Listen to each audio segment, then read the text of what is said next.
Hello students, hello CS professionals. आपके test कैसे चल रहे हैं? अभी तक गवर्नेंस का टेस्ट हुआ, अब आया secretarial audits, compliance management, due diligence. By the way, happy Diwali, happy Dhanteras and happy new year to every one of you. इस बार हमने चैप्टर नंबर 1 से 7 के टेस्ट लिए थे और आपसे जानकारी लेने की थी कि आप कहाँ तक मिस्टेक कर जाते हो। ठीक है, और ये सब्जेक्ट के अंदर ये चैप्टर्स में देख के बोल सकता हूँ कि सर कहीं ना कहीं तो कमी है। एग्जैक्टली देखो, यहाँ पे मैंने ऑब्जर्व किया है कि स्टूडेंट्स कहीं ना कहीं कमी करते ही है। That is 1 to 7 they are not come. ये कंप्लायंस मैनेजमेंट का पार्ट था, 40 मार्क्स का पेपर, और स्टूडेंट्स वाज लाइक ये आता है, ये नहीं आता है, अरे हाँ ये they were I can see from the answer paper, I can feel there was nervousness, there was jittery, there was unsureness, and they were writing the answers, but in the manner that they were trying to frame something or create something. तो वो effort दिख रहा है, and that effort can be eased out अगर आप reading 2-3 बार करो तो। Yes, exactly. आपने सब्जेक्ट की रीडिंग नहीं की है, कई चैप्टर्स तो ऐसे बहुत लगता है सिलेक्टिव रीडिंग्स करके छोड़ दिए हैं, कई चीजों पे आप ध्यान ही नहीं दे रहे हो। ओके, मतलब एक होता है रीड करना, एक होता है समझ के रीड करना। आप रीड कर रहे हो पर शायद समझ के रीड नहीं कर रहे हो। I am not asking you to learn, but at least understand what is written, and if you understand only then you will be make other person understand. ठीक है, तो ये चीजें मैंने ऑब्जर्व की है आंसर्स के अंदर, और भी कई चीजें। एक एक क्वेश्चन करके देखते हैं। एक सिंपल सा क्वेश्चन था, एक चेकलिस्ट बनाने के लिए बोला था with respect to KYC of a proprietorship और पार्टनरशिप, दैट उनका केवाईसी होगा तो क्या क्या करना चाहिए। कुछ स्टूडेंट्स ने तो जैसे ये चैप्टर छोड़ा ही होगा, छोड़ के आ गए थे। ओके, लेकिन सोल प्रोप्राइटरशिप या पार्टनरशिप में केवाईसी के लिए क्या क्या चाहिए? पैन, परमानेंट अकाउंट नंबर होता है, या फिर यू कैन से अकाउंट्स के डिटेल्स हो जाती हैं, ड्राइविंग लाइसेंस वगैरह, एड्रेस प्रूफ होता है, आइडेंटिटी प्रूफ हो जाता है, और क्या हो सकता है? दैट इज प्रोप्राइटरशिप की, और कोई घर का प्रूफ हो, ये सब, बस इतनी सी चीजें थी। पार्टनरशिप में उनका एग्रीमेंट होगा, पार्टनरशिप डीड होगी, पार्टनर्स की डिटेल्स होगा, पार्टनर के बेनिफिशियल ओनर्स कौन होंगे, माइनर एज अ पार्टनर है तो क्या होगा, ये सारी चीजें आप दे सकते थे। मतलब केवाईसी में इतनी चीजें चाहिए थी। Okay, clear? तो इससे ज्यादा कुछ चाहिए नहीं था, but still students were okay. तो चलो, अब इसका आंसर अगर हम देखें कि क्या आंसर होना चाहिए था, तो इसका आंसर इस तरीके से आप कर सकते थे, that checklist of the documents which is required KYC of a proprietorship and partnership. Sole proprietorship के लिए आपको पैन की कॉपी देनी है, या PAN of the proprietor, latest colour photograph of the proprietor and the authorise signatory अगर कोई है तो। आइडेंटिफिकेशन में copy of identity and address proof of the proprietor, बस इतना ही था। या फिर copy of existing, copy of any two existing firms, okay, confirming the name and address of the proprietors. Clear? और इमेजिन करो बैंक में क्या चाहिए, तो एक फॉर्म आता है FATCA, okay, foreign account tax compliance declaration form. तो एक फॉर्म आपको साइन करना पड़ता है केवाईसी के हिसाब से। तो ठीक है, ये सारी चीजें। अब आई वुड से दिस सब्जेक्ट यहाँ पे जितना भी आपको ऐसा थोड़ा टफ लगता है या ऐसा लगता है, let me tell you, practical life में इसकी बहुत इंपॉर्टेंस है। मैं खुद इस सब्जेक्ट को प्रैक्टिकल लाइफ में कई सिचुएशंस में यूज कर चुका हूँ। बिकॉज कई बार आप कई क्लाइंट्स के सामने बैठे होते हैं और ये सब बेसिक चीजें, वो फोन करके पूछा है, अरे इसके लिए क्या चाहिए, एंड यू आर थिंकिंग ये चाहिए कि वो चाहिए। And often I can say Google out करने पे आपको सारी चीजें वो नहीं मिलती है, बट आई अप्रिशिएट इंस्टीट्यूट ऐसा सब्जेक्ट बना है जिसके अंदर ऑफ हैंड आपको सारी चीजें मिल जाती है कि देखो ये केवाईसी हो रहा है, ये सब चीजें चाहिए। तो this subject in practical world has real importance, and I as a member of the institute I appreciate the fact, and being a person in practice I know that इसकी बहुत अच्छी इंपॉर्टेंस है। क्लियर? ठीक है, अब हम partners की बात करें तो अकाउंट्स ऑफ द पार्टनर्स में हमको क्या क्या चीजें ध्यान रखनी थी। तो पार्टनर्स के केवाईसी के हिसाब से permanent account number, that is PAN copy चाहिए, पैन ऑफ द फर्म, क्योंकि फर्म का पैन अलग होता है, एंड रजिस्ट्रेशन नंबर चाहिए ओनली इन केस अगर पार्टनरशिप फर्म रजिस्टर्ड है, पार्टनरशिप डीड चाहिए, वो तो हर केस में आएगी।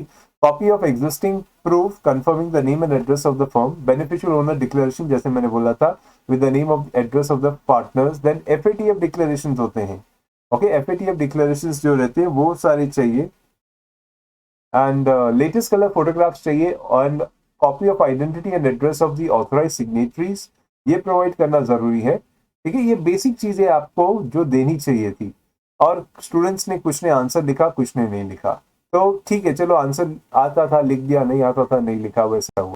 ठीक है, अब नेक्स्ट क्वेश्चन जो आपसे पूछा गया था वो ये था कि The chairman of ABC Limited is a listed company. They are seeking your opinion for framing a policy for preservation of documents to avoid stringent penal provisions for non-compliance of Companies Act and the rules made thereunder. You have to write a note to the chairman stating the classification of documents under specific period for preservations with specific reference to SEBI LODR. मतलब आपको ये documents बताने थे कि भाई क्या क्या preserve करने चाहिए थे, क्या क्या प्रिजर्व करते हैं, और ये चीजें बताने के लिए आपसे पूछा गया था। क्लियर? कुछ स्टूडेंट्स ने लिखा, कुछ ने नहीं लिखा, और सबसे इंपॉर्टेंट पॉइंट, आपको नोट बना के देना था। द चेयरमैन को देखो क्या लिखा है क्वेश्चन के हिसाब से, राइट अ नोट। आपको एक नोट बना के देना था, और आपने क्या बनाया था? सोचो आप अगर ये सिचुएशन, ये क्वेश्चन अगर आप फेस कर रहे हो तो क्या आंसर लिखना है? एक नोट ड्राफ्ट करना है to so and so chairman of so and so ABC limited, so and so is the note preservation. कैसी प्रिजर्वेशन होती है? कुछ डॉक्यूमेंट्स आपको परमानेंटली प्रिजर्व करने होते हैं, कुछ डॉक्यूमेंट्स आपको 8 ईयर्स प्रिजर्व करने पड़ते हैं, कुछ डॉक्यूमेंट 3 ईयर्स प्रिजर्व करने। उस बेसिस पे आपको ये नोट बनाना था। मिस हो गया ना? कुछ लोगों ने परमानेंट और 8 ईयर्स वाले लिखे, ओके, कुछ कहीं ना कहीं मिस करके। ठीक है, लेट्स सी। अब इस क्वेश्चन का आंसर क्या होना चाहिए था? इस क्वेश्चन का आंसर, जो मॉडल आंसर मैंने बनाया था, वो ऐसा था कि आपको चेयरमैन को एक नोट देना था to the chairman ABC limited, and reference was classification of documents for preservation under LODR. Dear sir, देखो तरीका लिखने का, नोट लिखने का तरीका, that shows that you are writing a note. The legal requirements of preservation of documents in accordance with the provisions of Companies Act and Regulation 9 of LODR। मतलब देखो आप बराबर बता रहे हो कि यहाँ पे ये सब चीजें मिलती है, और फिर आप क्लासिफाई करते हो the documents which requires preservation as a permanent in nature. तो क्या क्या चीजें आपको परमानेंटली प्रिजर्व करनी थी? Property records including purchase deed, sale deed, licence, copyright, corporate records, certificate of incorporation, common seal, minutes of the boards, shareholders meeting registers and records, personal files of all the live employees जो आपके साथ काम कर रहे हैं, any other record as may be decided by the chief executive officer of the company from time to time। Clear? फिर आपको ये बताना था documents whose preservation period is not less than 8 years, okay, उसके अंदर क्या क्या चीजें आएगी? तो यहाँ पे documents whose preservation period is not less than 8 years after the completion of the relevant transaction, तो आपको क्या क्या रखना था? Books of accounts, bank statements, vouchers, filing with the stock exchange, ROCs, statutory authorities, payroll records, employees deduction, authorization, attendance records, corporate social responsibility, sponsorship projects और correspondent internal memoranda। Okay, ये सब चीजें आपको रखनी थी। Plus in addition, you can say other records as may be decided by the chief executive officer of the company, and there are certain documents that require a minimum preservation for 3 years. So क्या था? Tender documents, lease deeds and contracts, legal files, insurance records, all emails and internal things, okay? And documents and secretarial standards के हिसाब से documents like proof of sending the notice of the meetings of the board and committee and general meetings, then proof of sending notes and agendas, and proof of delivery of draft resolutions, proof of sending draft minutes and deliveries, proof of signed minutes and deliveries, and any other record as may be decided by the chief executive from time to time। Clear? तो आप ये देख सकते हो answer इस तरीके से आपने एक नोट में लिखा, एक प्रेजेंटेशन दिया, उसमें एक एक पॉइंट समझा दिया, तो आप लिख सकते हो इस तरीके से। पर क्यों ऐसा नहीं लिखा जा रहा है? क्योंकि कहीं ना कहीं रीडिंग में कमी है, कहीं ना कहीं अंडरस्टैंडिंग में कमी है रादर। तो ये चीज का ध्यान रखना कि जब आप चीजों को पढ़ते हो, आप उन चीजों को समझो, और जैसे मैंने बोला था, इन चीजों को ऐसे समझो जैसे आप उसको इमेजिन कर रहे हो कि आप एक कंपनी में हो, और एक कंपनी के अंदर ये चीज ये चीज ये चीज ये चीज कनेक्ट होगी। कुछ चीजें परमानेंट होती है, 8 ईयर्स एंड 3 ईयर्स के ग्राफ में होगी। और ये भी बोला था बाजू में नोट्स में साइड में लिख के रख दिया करो कि ये आंसर के अंदर ये सारी रिक्वायरमेंट्स आती है। ओके, जब आप ये ऐसा डिस्कशन करते हो, सोच समझ के आंसर लिखते हो ना, तब एग्जामिनर को भी लगता है कि ये पर्सन के पास नॉलेज है। इनफैक्ट मैंने देखा है कि जो स्टूडेंट्स इस समय आर्टिकलशिप कर रहे हैं, वो इस सब्जेक्ट के अंदर काफी सारी चीजें प्रॉमिसिंगली दे पा रहे हैं, लेकिन कई स्टूडेंट्स शायद आर्टिकलशिप पे नहीं है, तो वो पढ़ के आंसर लिखने की कोशिश करते हैं, और अगर वो भूल जाए तो उनका आंसर एक डिफरेंट डायरेक्शंस को ले लेता है, कुछ और डिस्कशन आ जाता है जो रिक्वायरमेंट में नहीं आता। क्लियर? ठीक है, अच्छा, अभी नेक्स्ट क्वेश्चन देखते हैं। नेक्स्ट क्वेश्चन क्या था और सोचो उसका आंसर क्या होगा। Describe the role of company secretary as insolvency professional. Okay, ये क्वेश्चन था, सिंपल सा क्वेश्चन था। कई लोगों ने फंक्शंस लिखे, कई ने power of insolvency professional, IBBI के रिक्वायरमेंट्स क्या थी, ये वो, आईपीसी क्या था। अरे पर ठीक है, चलो इतना लिख दिया, बहुत हुआ। आपको सिर्फ सिंपली पूछा गया था कंपनी सेक्रेटरी का एज अ रोल क्या है। मेरा सजेशन ये है, जब भी आप आंसर लिखते हो, अभी यहाँ पे तो मैंने मार्क्स नहीं दिया, लेकिन टेस्ट पेपर में मार्क्स था, तो मार्क्स को देख के उसको जस्टिफाई करके रोल लिखना है। लंबा लंबा छापते नहीं जाने का है, बिकॉज आपने को पेपर भी कंप्लीट करना है। तो इस चीज का देखना कि वो कितने मार्क्स का था, क्या अपने को आंसर लिखना है और कैसे उसको कंप्लीट करना है। ठीक है, तो यहाँ पे अपना आंसर बहुत शॉर्ट एंड स्वीट भी हो सकता है। तो क्या आंसर लिखना चाहिए था, लेट्स सी। कंपनी सेक्रेटरी ऐसा इंसॉल्वेंसी प्रोफेशनल की बात कर रहा हूं, तो company secretary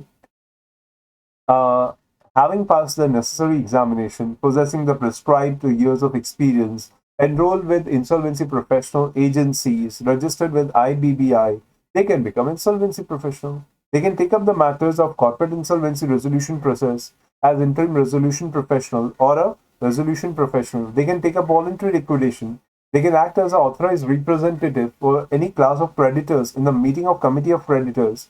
And as per IBBI, that is Insolvency and Bankruptcy Board of India regulations, the member of ICSI who have at least 10 years of experience have requisite qualifications and are eligible for registration of insolvency professionals. ठीक है, और मैंने ये justify भी किया था, 10 साल का एक्सपीरियंस चाहिए, बिकॉज आईपी बनना इतना आसान नहीं है। You have to do lot many things and that's why you need that much of experience. ठीक है, तो ये आईपी एग्जाम मैं क्लियर किया हूँ, सब कुछ कर चुका हूँ, तो जानता हूँ ये सारी चीजें आपको क्यों चाहिए। ठीक है, क्लियर, फाइन। अभी आता हूँ नेक्स्ट क्वेश्चन पे। Your client wants to set up food processing unit in the state of Uttarakhand. Describe the details about specific law for setup of food processing. And students ने ऐसा लगता है chapter number 7 था ना, वो compliance का उठा के फेंक दिया है, ऑडिट पढ़ा ही नहीं है, कुछ नहीं देखा है। मतलब फूड प्रोसेसिंग के अंदर आने पे they are thinking food and safety act, कुछ भी डालते जा रहे हैं। देखो मैं बार बार बोल रहा हूँ, रीडिंग रखो, जहां तक हो सके सब्जेक्ट की पूरी रीडिंग जरूर रखो। ऐसा नहीं करना है कि पेज को काटते जाओ कि ये नहीं पढ़ना है, वो नहीं पढ़ना है। सिलेक्टिव रीडिंग में आप कहीं ना कहीं मिस कर जाते हो। एटलीस्ट बेसिक रीडिंग तो रखो कि ये कंटेक्स्ट में था क्या, आपने उस चीज को पढ़ा, उस चीज को समझा। ठीक है, याद भले ही नहीं किया, समझ तो लिया कि उसमें से कम 5-6 एक्ट तो लिख के आते हैं। क्लियर, यहाँ पे भी स्टूडेंट्स ने, हाँ barring few, he was good, he was good, बहुत अच्छा से इन्होंने आंसर लिखे थे। तो बारिंग फ्यू आई वुड से कई स्टूडेंट्स ने मिस आउट कर दिया था। ठीक है, तो यहाँ पे लिखना क्या था, let's see and understand that. इस आंसर के अंदर आपको ये समझाना था कि एक इलस्ट्रेटिव लिस्ट पूछी गई थी फूड प्रोसेसिंग इंडस्ट्री के हिसाब से। तो essential commodities act in relation to good food, then export quality control and inspection act लिख सकते थे, नेशनल फूड सिक्योरिटी एक्ट लिख सकते, food safety and standards act, हाँ कम से कम ये तो कुछ लोगों ने लिखा। Food safety and standard rules लिख सकते हैं, food safety and standard packaging and labelling rules लिख सकते हैं, food safety and standard licensing of food registration rules, ये यहाँ पे पिक्चर में आ सकते हैं। Okay, then food safety and standards prohibitions and restrictions on sales regulations लिख सकते हो, food safety and standards food products and food additives लिख सकते हो, food safety and standards, contaminants, toxins, and residues regulations आ सकता है। The Meat Food Products Orders 1973, the Meat and Food Products Order 1992, Fruits Products Order 1995, Food Product First Amendment Order of 2006, Vegetables Order 1967, Vegetables Oil Products Control Order of 1947, then Edible Oils and Packaging Regulations of 1998. Okay, the solvent extracted oil, de-oiled meat, and edible oil flour control order 1967, the milk and milk products order of 1992. Okay, and the respective state food laws. तो ये चीजें हम लोग discuss कर सकते थे, काफी सारा था इसमें, तो कुछ तो लिख के आते। I was waiting and wondering कि शायद स्टूडेंट कुछ लिख के आएंगे, कुछ सोचा होगा।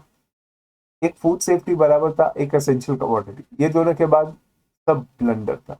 और कई लोगों ने तो छोड़ ही दिया, सब छोड़ो, ये आता ही नहीं है, फूड सेफ्टी कौन याद करता है। तो एग्जामिनर देखो कहीं ना कहीं आपको ये इस बात पे जरूर टेस्ट करेगा कि आप सारे सब्जेक्ट को जस्टिफाइडली पढ़ रहे हो या सिर्फ सिलेक्टिव रीडिंग्स करके पास होने की सोच रहे हो, तो एग्जामिनर आपसे कोई कॉम्प्रोमाइज नहीं करने वाला, वो इस बात को जरूर टेस्ट करेगा। क्लियर? ठीक है, फाइन। अब आता हूँ नेक्स्ट क्वेश्चन पे। नेक्स्ट क्वेश्चन का आंसर सोचो क्या लिख सकते थे और क्या लिख के आए। ठीक है, how does enhance due diligence is different from customer due diligence. इतनी सी बात पूछी थी केवाईसी के हिसाब से। एक enhance due diligence customer due diligence से कैसे अलग होता है? जब हम कस्टमर ड्यू डिलिजेंस की बात करते हैं तो कस्टमर के अकाउंट्स और उसके रिलेशन में एनहेंस के ऊपर आ जाते हैं, समथिंग इन लिंकिंग टू आधार, उसका अकाउंट्स मॉनिटरिंग, उसका परफॉर्मेंस क्या है, वो सब चीजों के बारे में। एंड लुक एट दैट, तो यहाँ पे इस चीज का ध्यान रखना था कि enhance due diligence customer due diligence से अलग है। ठीक है, आंसर चलो अपनी मर्जी का लिखा था। आई वुड से सम स्टूडेंट्स बहुत अच्छे से आंसर लिखा था, in fact they justified the answer, तो मेरे को वो बात अच्छी लगी थी। यहाँ पे आपका आंसर आ सकता है कि customer due diligence refers to identifying, refers to verifying the customer, the beneficial owner. A customer due diligence, they refers to monitoring the clients, their activities, to see if the client does not change its status over the time. For example, in the changes in the signatory of the account, changes in the partners, changes in the object clause of the company, changes in sources of income. So without CDD, the service provider, he will not be able to know that there are changes in the ownership. जबकि आप enhanced due diligence की बात कर रहे हो, तो enhanced due diligence refers to a rigorous and a robust process of investigation over the KYC process. वो actually आपके अकाउंट्स को मॉनिटर करते हैं, each ट्रांजैक्शन को मॉनिटर करते हैं, वो enhanced due diligence है, EDD. They seek a reasonable assurance to verify and validate customers' identity. ये prevention of money laundering के हिसाब से था. They have to understand the test of the customer's profile, the business, and the account activity, identify relevant adverse information and risk assessment and potential of the money laundering or terrorist financing if any happening from the account. ऐसा कई बार हुआ था और कई accounts में ये issue आ चुके हैं। Okay, Jan Dhan account has been done an enhanced due diligence because of this activities, and to mitigate the financial, regulatory and reputational risk and ensure regulatory compliance, we do enhanced due diligence. Clear? दोनों का मतलब समझ में आया? Examination में आप लिख पाओगे ऐसे अगर क्वेश्चन आया तो मैनेज कर लेना। ठीक है, फाइन। तो ये तो क्वेश्चन हुआ था। एंड अगेन जैसे मैं बता रहा हूँ सब्जेक्ट तो बहुत लाइटली लेते हुए। अच्छा, यहाँ पे क्वेश्चन आया था, Suzanne private limited has a paid up capital 35 crore in the previous year. The company secretary advises the company that it is mandatory to appoint auditor as per the requirement of 139 subsection 2. The company is having a borrowings of 25 crores from the financial institution, 20 crores, 25 crores of borrowings from the banks and 20 crores of borrowings from the financial institution and public deposit of 7.5 crores. You have to examine the requirements of the applicability of mandatory term and rotation of the appointment. इसका answer क्या लिखना था? और student से लिखा है। चलो, I am happy student से लिखा, क्योंकि अपने ऑडिटर के बारे में मैंने देखा जब भी कंपनी लॉ का सेगमेंट आता है ना कहीं आप फ्लेक्सिबल हो, कहीं ना कहीं आप ईज आउट हो जाते हो, कहीं ना कहीं आप लिख के आ जाते हो, पर जैसे ही जरा सा दूसरा सेगमेंट घुमाओ स्टूडेंट गया। ओके, तो इस चीज का ध्यान रखना। तो यहाँ पे आपसे पूछा गया था, और हाँ, ये जो जून 17 में एक्चुअली ऑडिटर का चेंज जून 17 के हिसाब से आया था, रोटेशन ऑफ ऑडिटर्स के बारे में था। जून 17 में कोई ऐसा रिमार्केबल चीज नहीं होता, तो don't get confuse from the question. Okay, so June 17 में कुछ हुआ होगा, कुछ लिख के आना, ऐसा कुछ नहीं था। Just that examiner wants to test that whether the student is affected by the word June 17 or not. Okay, clear? So answer was very simple. Answer was this, that provision of 139 subsection 2 of the Companies Act, read with Rule 5 of the Company Auditor and Audit Rules, as amended, deals with applicability of mandatory term as well as the rotation of auditor, and the said provision is applicable in certain cases. All unlisted public company having a paid up capital of 10 crore or more, all private limited company having a paid up capital of 50 crore. बात एक चीज याद रखना, listed company को तो लगता ही लगता है ऑडिटर्स। हाँ, ये हम लोग बाकी के सेगमेंट की रूल 5 के हिसाब से बता रहे हैं। And all companies which is having a paid up capital below the threshold limits or A and B, but having a public borrowings from the financial institution, banks and public deposit of 50 crores or more.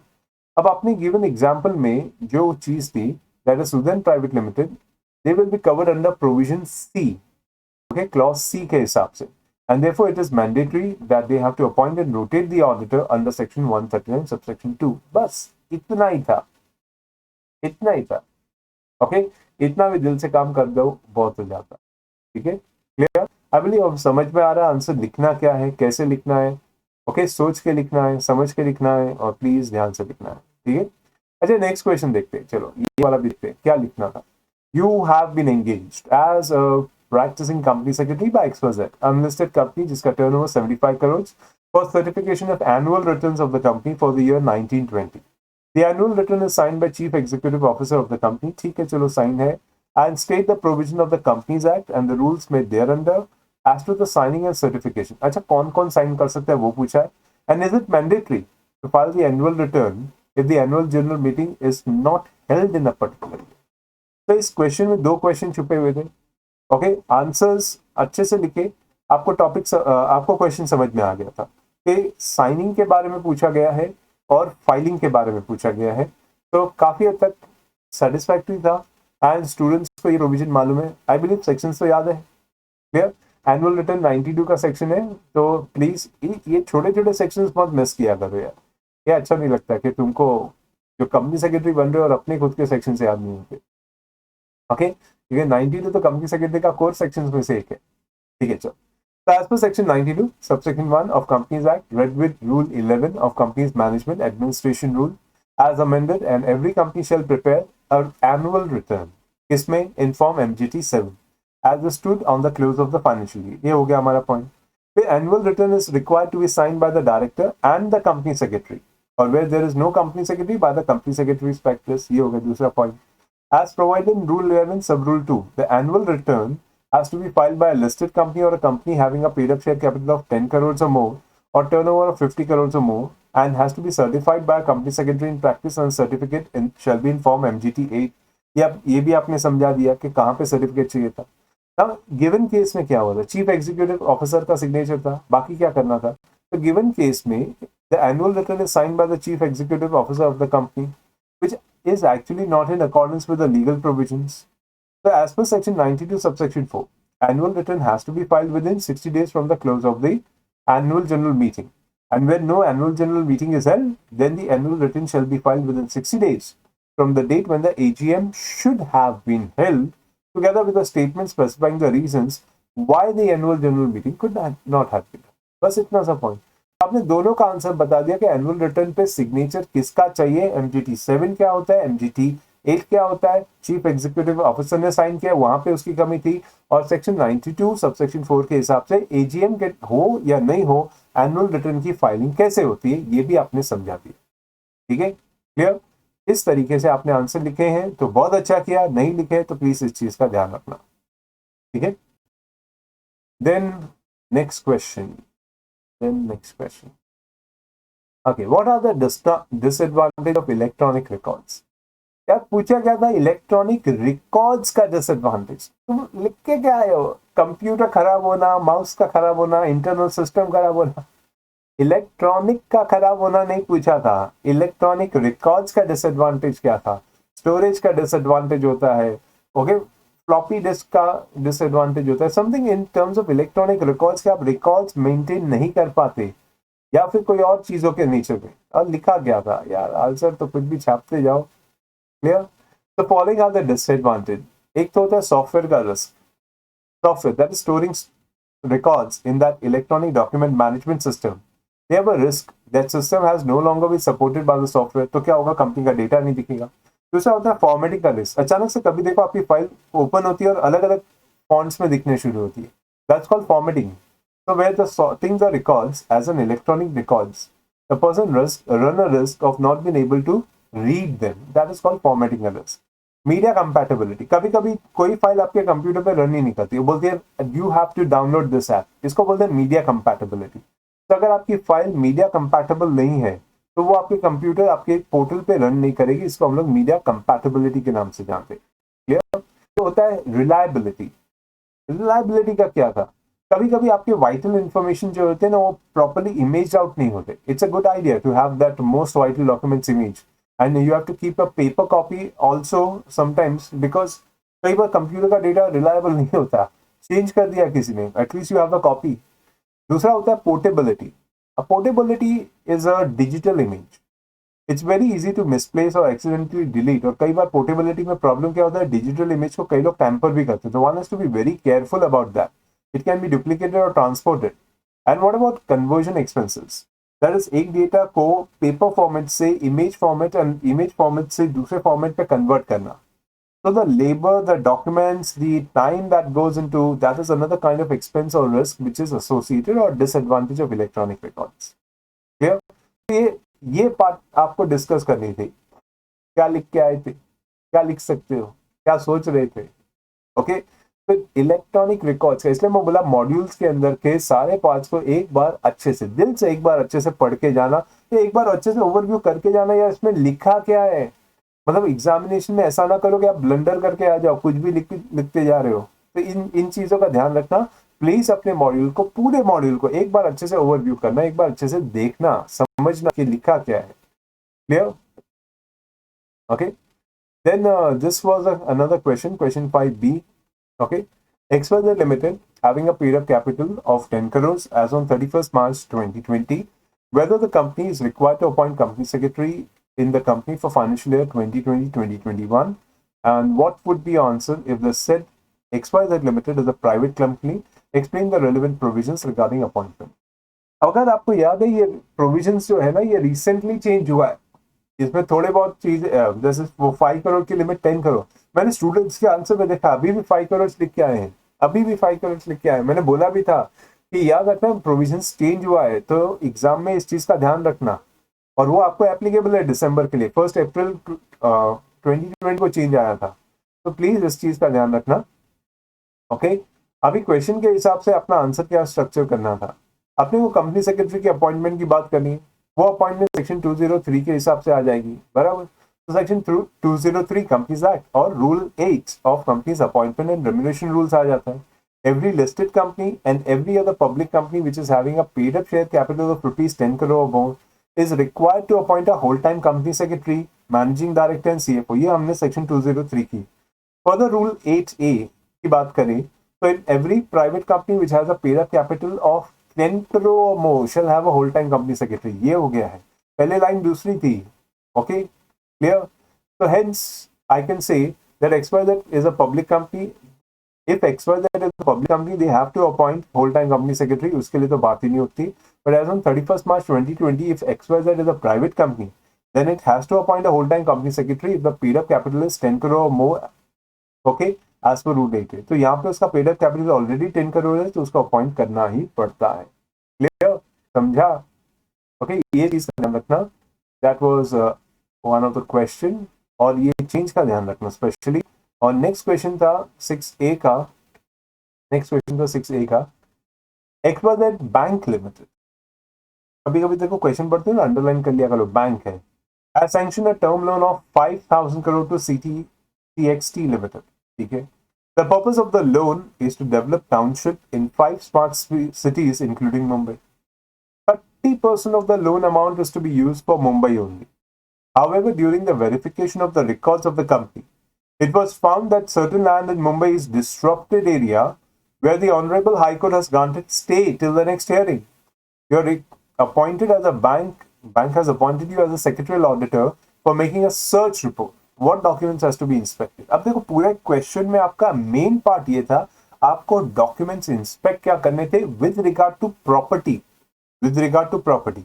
और इस question में एक situation create करके दी थी कि पूरे पैसे का 30% आप मुंबई की तरफ यूज करो, जिसमें से कुछ लैंड पे ऑनरेबल हाई कोर्ट ने स्टे रखा हुआ है and it is subject to hearing. That is a contingent part है. Clear?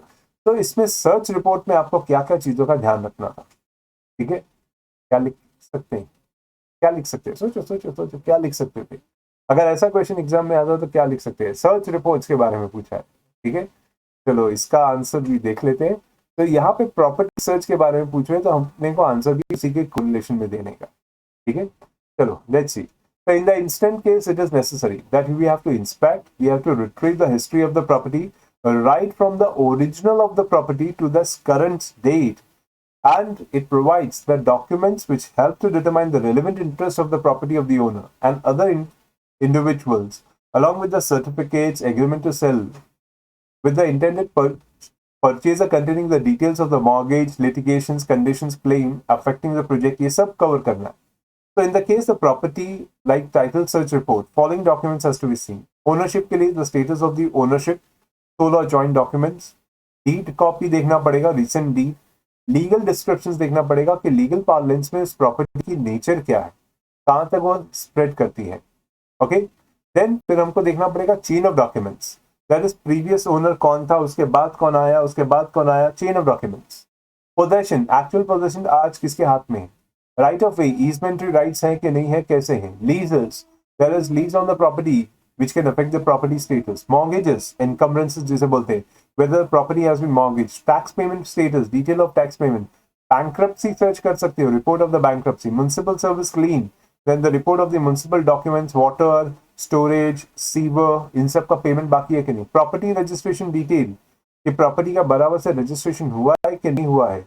Okay? And in case of sale to the unsound owner, then plot का मैप जो गूगल मैप और बाकी सब के हिसाब से ऑफिशियल कॉपी क्या है. प्रॉपर्टी की जोनिंग जिसको बोलते हैं ना, साइड में फेंसिंग होता है, तो इकोलॉजिकल जोन है, फ्लड जोन है, किस एरिया में फेंसिंग का. देन सिविल कोर्ट्स के ऑर्डर्स, जैसे इस क्वेश्चन में दिया भी हाई कोर्ट का एक ऑर्डर लगा हुआ है, तो what are the various orders. Okay, civil courts के orders and any other spousal support lien, child support lien या पावर ऑफ अटर्नी, मतलब बच्चों का इस पे कोई प्रॉपर्टी पे हक है या किसी स्पाउस का किसी प्रॉपर्टी पे हक है. मैंने अपनी वाइफ के नाम पे प्रॉपर्टी की थी, फिर उससे नाम पे, ऐसा कोई, देखो पिछले ट्रांजैक्शन में बहुत कुछ होता है. और ऐसे सर्च के लिए in case the company search report, the professional has to go through various documents and he has to maintain a search report. तो क्या क्या चीजें ध्यान रखोगे. Various clauses of memorandum of articles of association, अगर आप कंपनी सर्च रिपोर्ट के हिसाब से प्रॉपर्टी देख रहे हो, कि प्रॉपर्टी अगर कंपनी की है, प्रॉपर्टी अगर कंपनी की है तो उसकी एमओए देखेंगे, आरओसी रिकॉर्ड्स देखेंगे, स्टैट्यूटरी रजिस्टर्स देखेंगे, financial statements and notes to accounts and auditor report, internal auditor report देखेंगे, copies of contract which is made by the company and any other related parties, वो भी check करनी पड़ेगी. Transfer and transmission of shares की requirements क्या है, वो check करना पड़ेगा. इंस्ट्रूमेंट्स क्रिएटिंग, मॉडिफाइंग और सेटिस्फाइंग चार्जेस देखने पड़ेंगे. Then various disclosures from the directors, उन्होंने क्या क्या किया है, रिलेटेड पार्टी ट्रांजैक्शंस क्या थे, सीएसआर के नॉर्म्स, डायरेक्टर्स एंड केएमपी के कौन कौन है, वो सारी चीजें अपने को वेरीफाई चेक करनी पड़ेगी. क्लियर. सो ये सारी चीजें चेक आप कर सकते हो. इतना बड़ा आंसर. यस, इसमें से जितना भी याद आया प्लीज लिख के. एंड लास्टली क्वेश्चन ये था, your client wants to set up a pharmaceutical sector in the state of Telangana. You have to describe the specific law for setting up the units.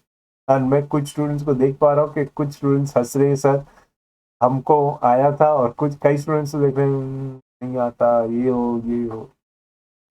मैंने बोला था ये चैप्टर आप लोग ने लगता है आपको छोड़ दिया है, आपने ध्यान नहीं दिया है. एक फूड प्रोसेसिंग इंडस्ट्री का क्वेश्चन था, एक फार्मास्यूटिकल का था. क्लियर.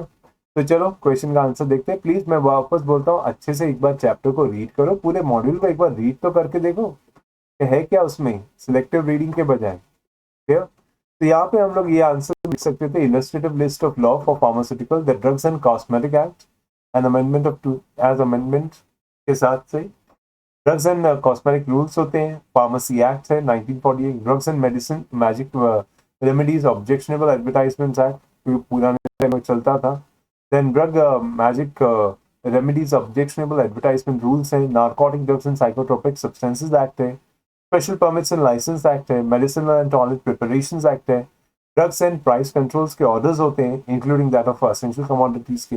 एसेंशियल कमोडिटीज के ऑर्डर है. क्लिनिकल एस्टैब्लिशमेंट एंड रजिस्ट्रेशन है. क्लिनिकल एस्टैब्लिशमेंट रजिस्ट्रेशन रेगुलेशंस है. बायोडाइवर्सिटी एक्ट है. बायोलॉजिकल डाइवर्सिटी रूल्स है. ड्रग्स पॉलिसी है. प्लांट क्वारंटाइन ऑर्डर है. नेशनल फार्मास्यूटिकल पॉलिसी है. ड्रग्स ऑर्डर है. ड्रग्स एंड प्राइस कंट्रोल का ऑर्डर है. Rules of manufacture, use, import and software storage in organism, genetically engineering organism sales के order.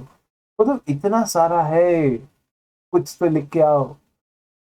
तो कुछ लिखने के लिए बहुत एसेंशियल है. As a student also I would say, अगर मैं पढ़ रहा हूँ तो ये सब चीजों के एक दो बार रीडिंग कर लूंगा. एक दिमाग में इमेजिनेशन चाहिए, तो बाजू में आप लिख के रखो कि इसमें कम से कम 5-6 चीजें तो मुझे आनी चाहिए. सेक्टर स्पेसिफिक आप कभी फार्मास्यूटिकल फूड या कुछ एक चीजों के बारे में पढ़ के रखो, क्योंकि जब आपको वो चीजें आती हैं या कुछ भी जानते हो आप आंसर को जस्टिफाई कर पाओगे। तो प्लीज इस चीज का ध्यान रखना। क्लियर? ठीक है, अच्छे से पढ़ाई करो एंड एग्जाम्स पास में है, एग्जाम्स हो रहे हैं, अभी तक कोई रूमर्स के ऊपर ध्यान मत देना।